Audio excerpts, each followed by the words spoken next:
Allah nyangkut, nggak bisa jalan, udah pulang. Ah, Mas.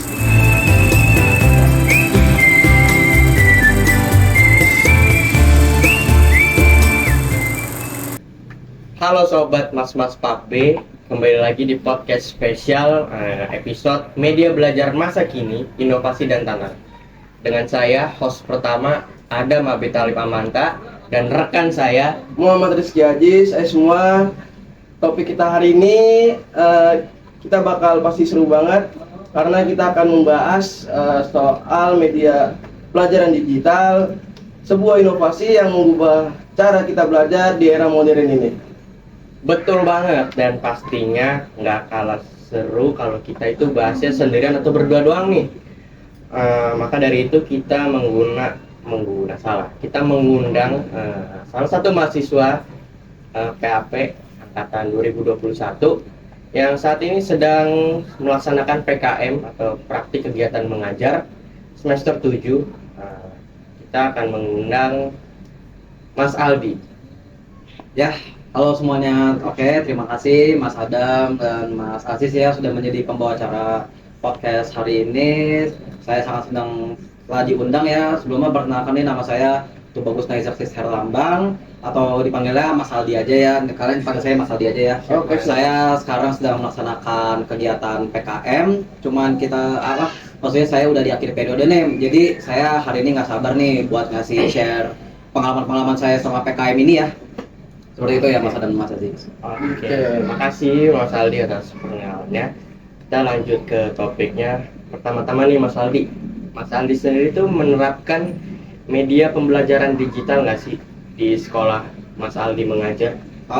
Media pembelajaran digital pastinya iya dong dalam era yang sudah teknologi modern seperti ini.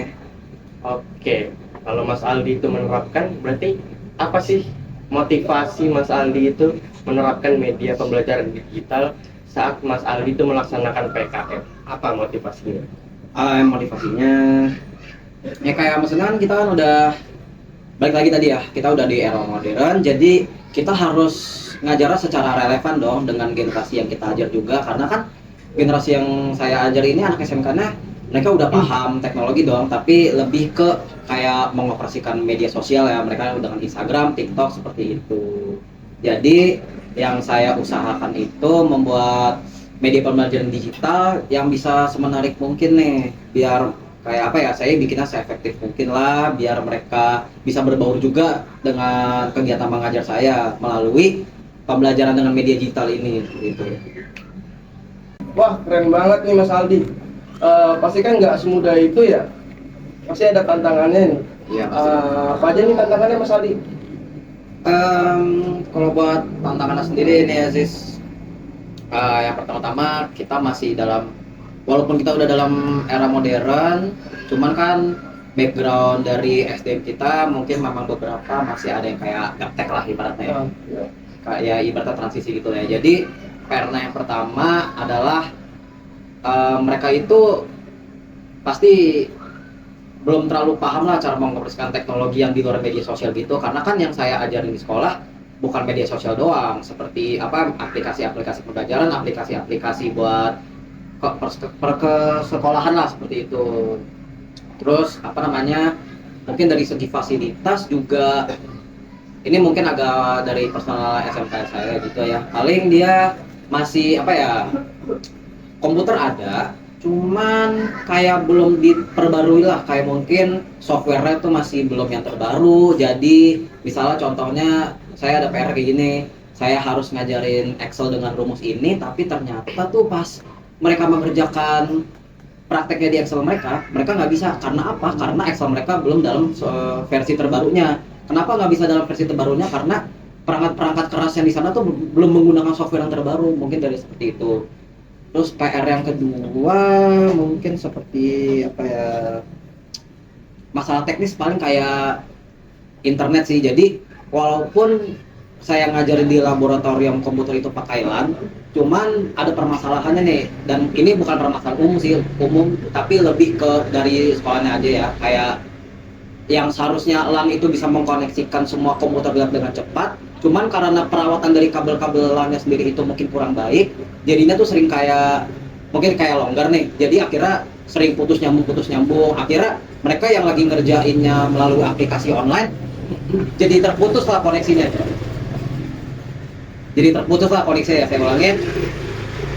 Saya ulangi, jadi misalnya mereka lagi gunain aplikasi yang online lah gitu, mereka karena apa namanya internetnya suka putus nyambung, akhirnya mereka mengalami kendala lah, jadi terputus dari koneksi. Jadi yang ketiga kayak apa ya, paling kalau dari segi kebiasaan siswanya sendiri sih, ini kan maksudnya nggak bisa diterkaitin sama teknologi sendiri ya, karena kan dengan mendisiplinkan siswa itu harus dari kita sendiri, bukan dari teknologi yang ada loh gitu. Paling kalau tantangannya sih saya rasa itu aja ya. Oke, jadi tantangannya begitu aja ya. Nah, bener banget nih. Setiap tantangan pasti ada pelajarannya nggak sih Mas Aldi? Nah, gimana nih menurut Mas Aldi dampak penggunaan media pembelajaran terhadap motivasi dan hasil belajar siswa?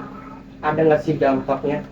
Dampaknya yang pertama, karena saya secara spesifik ngajarin teknologi perkantoran ya, kan tadi saya udah bilang tuh kayak mungkin dari beberapa dari mereka gaptek, akhirnya ya karena saya udah ajarin lah gimana sih menggunakan media pembelajaran digital yang bisa efektif dan se-efisien mungkin, mereka akhirnya jadi lebih melek teknologi gitu loh.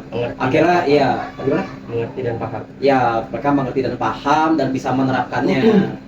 Apa namanya, paling kalau dari apa ya, misalnya nih contoh, saya misalnya bikin soal PG. Biasanya kan kalau soal PG tulis aja di kertas gitu kan, saya kasih lembarannya. Cuman ini saya bikinnya lewat website nih. Bisa contoh, maaf saya sebut merek kayak dari Quizizz lah. Nah, dari Quizizz ini kan jadinya mereka harus menggunakan perangkat lunaknya masing-masing, perangkat kerasnya masing-masing atau menggunakan HP-nya masing-masing. Nah, jadi ketika mengerjakan di Quizizz itu mereka juga bukan sekedar kayak ngejar nilai yang tinggi, ngejar selesai tugas doang. Mereka pasti juga incer-inceran tinggi-tinggian nilai. Kenapa tinggi-tinggian nilai? Karena kan dalam Quizizz itu siapapun yang ngerjain kuis, siapa cepat ngerjain dan siapa cepat selesaiin dengan jawaban yang benar semua, itu otomatis dia tuh finish yang paling atas dalam podium-podiumnya. Karena sistem dalam Quizizz ini tuh kayak kompetisi juga lah. Nah, terus saya jadinya juga ngasih motivasi tambahan juga, kayak misalnya kalau kamu juara satu di Quizizz ini, di tugas Quizizz ini, nanti saya bakal ngasih kamu hadiah gitu lah. Itu makanya mereka jadi lebih antusias lah dalam pelajaran saya, apalagi kalau mereka lagi kayak ngerjain tugas Quizizz ini gitu. Oke, setuju banget nih Saldi. Nah, ngomong-ngomong kalau dari alat atau dari soal alat atau platformnya nih, itu bisa menggunakan apa gitu ya Mas Ali? Atau juga yang mungkin ya aplikasinya yang membuat yang menjadi favorit Mas Ali ini apa gitu? Sebenarnya kalau favorit tuh nggak ada ya, cuman ya kayak tergantung saya lebih sering ngajarin pakai apa. Lebih sering saya ngajarinnya kayak gimana? Kalau saya kan lebih sering ngajarinnya kayak praktik ya. Kalau praktik itu tergantung materi juga. Kalau mereka belajar Excel, berarti saya kasih pelajaran Excel dengan langsung saya kasih video pembelajaran saya sendiri gitu, saya tag sendiri. Cuman kalau kayak misalnya kayak ngasih penerangan di kelas ya, yang kayak di papan tulis, itu saya selalu pakai Canva. Kenapa Canva? Karena dalam Canva saya tuh bisa bikin PowerPoint yang bisa saya desain sekreatif mungkin gitu loh. Ini kan bisa bikin PowerPoint tiap halaman itu dengan desain yang unik dan lucu, sehingga siswa saya juga lihatnya lebih menarik lah gitu, lebih funny gitu. Terus kayak misalnya lagi itu selain Canva, tadi kan kuis udah disebut ya. Terus apa lagi tuh Mas Ali? Ada apa lagi? Selain itu, Padlet ya. Padlet itu jadi dia Padlet itu apa itu? Padlet itu papan tulis. Dia papan tulis digital. Jadi kalau secara pribadi nih, kalau saya nulis di papan tulis itu kan prosesnya agak lama. Saya juga kurang bagus lah tulisannya, dan itu kan pokoknya tulis ibaratnya saya bisa 5 menit lah gitu. Cuman kalau papan tulis digital itu kan udah muncul papan tulis digital, terus saya tinggal ngetik aja di situ.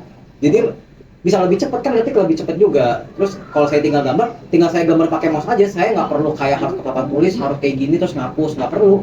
Saya tinggal gambar situ aja. Jadi papan tulis digital kayak gitu, Padlet. Itu biasanya menggunakan apa itu misalnya? Maksudnya cara pengoperasian ke Padlet itu gimana caranya gitu? Ya sih gampang ya, jadi tinggal download aplikasinya, itu langsung ke papan aja. Dari papan laptop tulis gitu? Iya, pasti kan dari laptop saya tuh. Nah, untungnya tiap kelas ada fasilitas proyektor, untungnya seperti itu. Jadi saya di setiap kelas saya yang ada proyektornya pasti selalu pakai Padlet, papan digital gitu. Apa ada lagi gitu Mas Aldi? Udah sih paling sering tadi kan Canva, Padlet sama Quizzes gitu. Quizzes, oke. Ya. Oke, wah lengkap banget nih ya aplikasi-aplikasi yang digunakan Mas Aldi selama PKM ini. Tapi nggak selalu mulus dong Mas Aldi selama penerapannya. Gimana sih cara Mas Aldi itu menangani kendala saat menggunakan media-media pembelajaran tersebut? Nah, kuncinya itu lebih ke preparation sama fleksibilitas nih. Jadi misalnya kayak apa namanya tuh, kalau saya ngajar kan melalui yang media digital tadi kayak dari Canva. Kan Canva itu kalau mau presentasi harus kunjungin situsnya, yang dimana berarti butuh layanan internet dong. Nah, saya backup plan-nya gimana kalau misalnya Canva mau presentasi menggunakan Canva, sedangkan koneksi internetnya lagi kurang bagus lah gitu. Kayak tadi kan LAN di laboratorium komputer saya suka putus nyambung. Saya jadi harus tetap download PowerPoint Canva-nya secara offline. Jadi saya download biar bisa saya presentasiin secara offline gitu. Jadi nggak perlu internet lah gitu.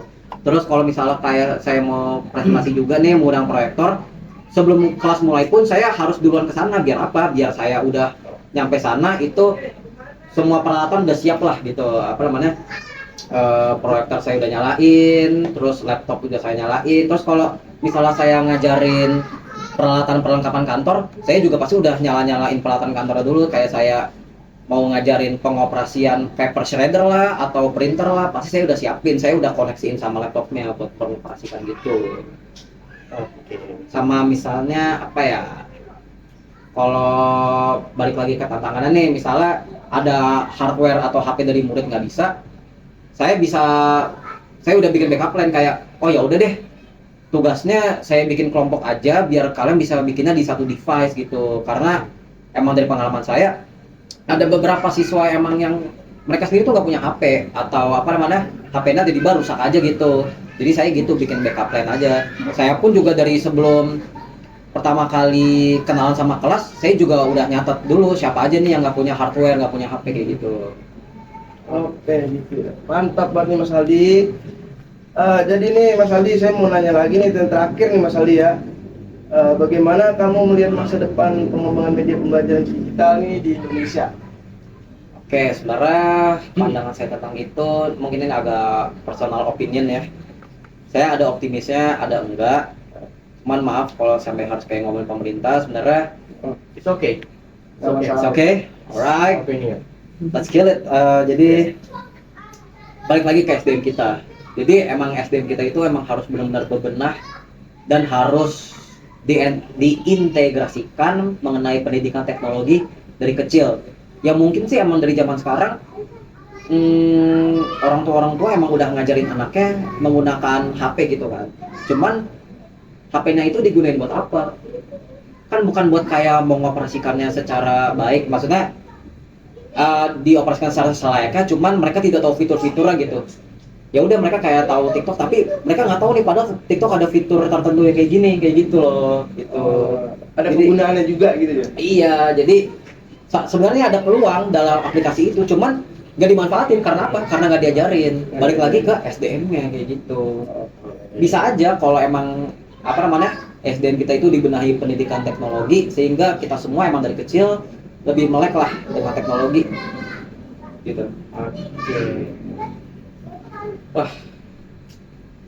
kita sudah di penghujung acara nih atau penghujung podcast teman-teman. Hari ini kita luar biasa banget, banyak insight baru yang bisa kita ambil nih, mulai dari manfaat, tantangan selama menggunakan media pembelajaran digital. Bener banget nih. Terima kasih banyak pada ya Mas Aldi atas cerita dan tips-tipsnya nih. Oh, Sebelum kita tutup nih, mungkin ada closing statement nih buat para pendengar Mas-mas Pak B Atau kepada calon-calon Ah. guru calon-calon guru. yang mungkin dari mahasiswa UNJ Dari- tahun depan akan mengajar. Nah, mungkin pesan dari saya, teknologi itu bukan ancaman ya teman-teman. Teknologi itu adalah sebuah peluang. Jadi emang dari kitanya sendiri itu emang harus udah percaya diri. Kalau kita itu emang haruslah kita menggerakkan teknologi. Jadi di masa depan itu kita nggak boleh dikendaliin sama teknologi, tapi kitalah yang harus mengendalikan teknologi itu sendiri. Kita sendirilah yang harus mengendalikan teknologi itu sendiri. Jangan mau kita dibabuin sama robot-robot gitu. Oke. Nah, terus juga kalau buat sudut pandang guru nih, pokoknya kalian ambil tenang aja. Nggak buruk-buruk amat kok jadi guru. Pasti bakal tetap disanjung sama siswa-siswanya walaupun ada perbedaan pandangan juga lah. Kayak gitu. Dari cara kitanya aja gitu ya. Iya. Mengajar gimana gitu. Oke. Mantap banget nih. Terima kasih sekali lagi buat Mas Aldi telah bersedia menjadi narasumber kita. Ya, terima kasih Mas Aziz. Senang undang-undang saya di podcast ini. Seru juga nih pembahasan hari ini ya. Iya, iya. Oke. Dengan saya Adam Abid Talib Amanta dan rekan saya. Muhammad Rizky Aziz. Terima kasih juga buat kepada semua sobat-sobat mas-mas Pak B yang telah mendengarkan podcast kita pada malam hari ini. Kurang lebihnya mohon maaf. Sampai jumpa di episode selanjutnya. Stay inspired and keep innovating. Bye bye.